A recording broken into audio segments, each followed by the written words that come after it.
there! Today we're going to continue reading The Stories Huey Tells by Anne Cameron.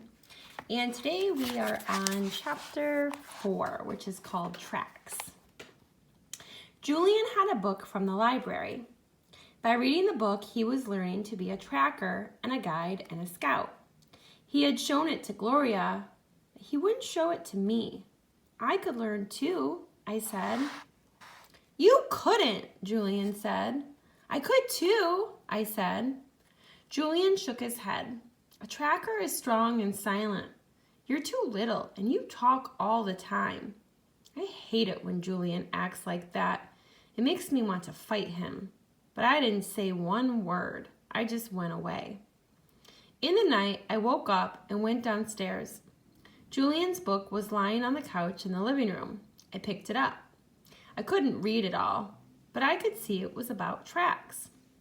It had pictures of the hoof and paw prints of almost every kind of animal. It showed deer tracks and raccoon tracks, the tracks of zebras and giraffes and elephants. I looked out the living room window. I could hear the wind. I could almost hear many animals outside. Very quietly, I opened the front door and went out. I still had the book in my hand. There was a full moon. I could see my own shadow on the grass, but I couldn't see any night animals. I looked for tracks, but there weren't any. In real life, I really had seen raccoon tracks once.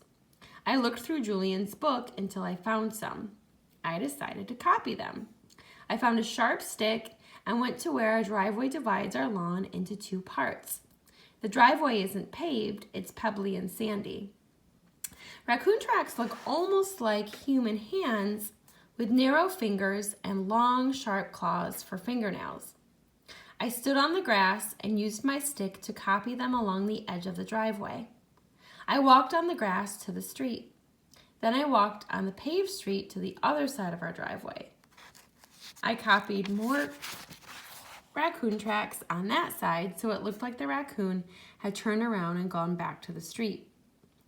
I hid my drawing stick in the hedge and went back in the house. I was careful not to leave any footprints. I put Julian's book back on the couch just the way he'd left it. I climbed the stairs, tiptoed past Mom and Dad's room, and went back to bed. In the morning, I went down to breakfast. Julian was running into the kitchen with his book in his hand. "Dad, Dad," he shouted, "a raccoon was here last night."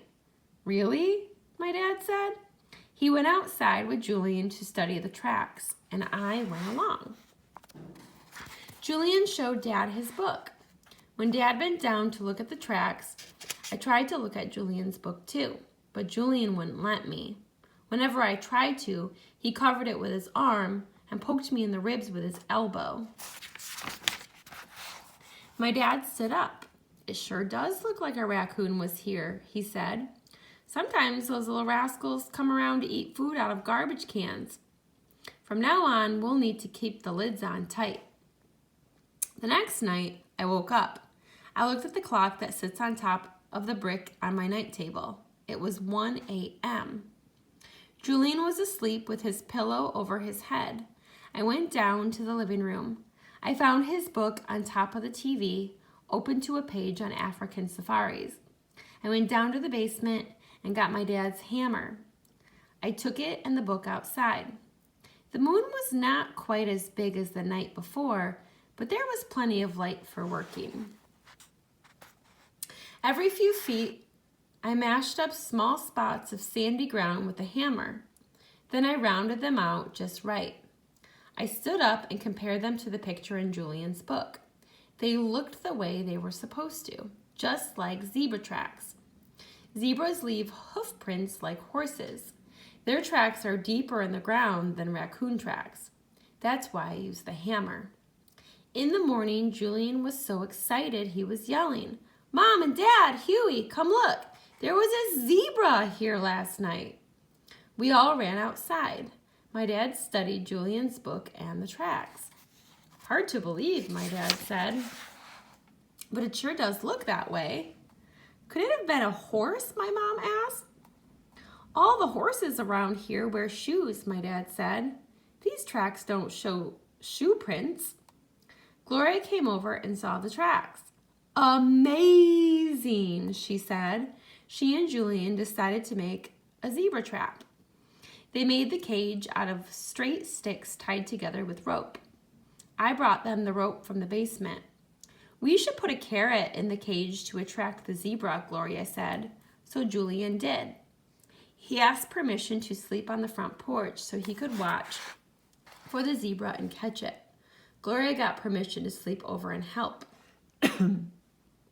Julian asked if I wanted to sleep downstairs with them to watch for the zebra.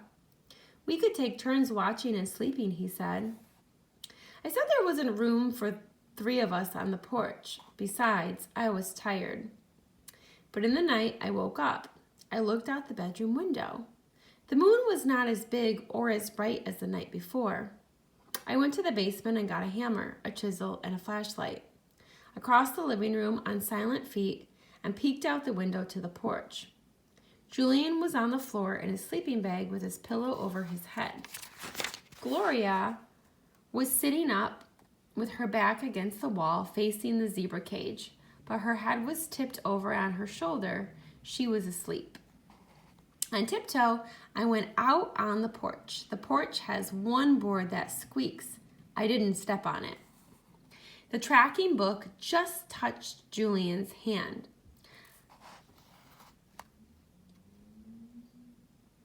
I put the hammer, the chisel, and the flashlight under my left arm. I was scared I would drop them. I bent down. Very carefully, I reached out with my right hand. Very gently, I took the book. Julian and Gloria did not wake up. I walked to the zebra cage. I set my tools down on the grass. Carrots are one of my favorite foods. I picked up the carrot in the cage. I bit off half and ate it. I used the flashlight to check the rest of the carrot for tooth marks I had made on the other half. I worked on them with my fingernail to make them look bigger. Then I put the flashlight down and put the carrot back in the trap. I used the hammer to make more zebra tracks into the trap and back out again. I checked them with the light from the flashlight. They were okay. When I finished, I found a fallen pine bough. I used it to brush out all my own tracks. I went to the edge of the street.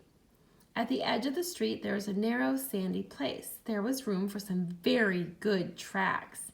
Elephant tracks. Elephants are really heavy. Their tracks sink in.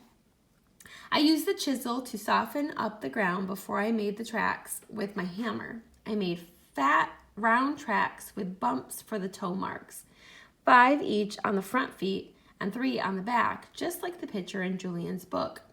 Afterward, I shined the flashlight on them. They looked good. The zebra was here, Gloria said in the morning. He was here, but I fell asleep. Huey, you should have helped us watch for him. I'm too little, I said. I'm afraid of zebras. Julian and Gloria took my mom and dad and me outside and showed us the tracks and the marks in the carrot. My dad studied the carrot. Those are tooth marks, all right, he said. My mom took the carrot and examined it. Some kind of tooth marks, she said, but she never finished what she was going to say because Julian was shouting and pointing at the street. There are more tracks out there, huge ones. We all went running to see. They look big enough to be elephant tracks, Gloria said. My mom said, what I don't understand is why all these animals are coming to our house. Do you have any ideas, Huey? Everybody looked at me. I had to say something. It's really strange, I said. I am a tracker and a scout. I am strong and I am silent. I know many things, but I keep them to myself. The end.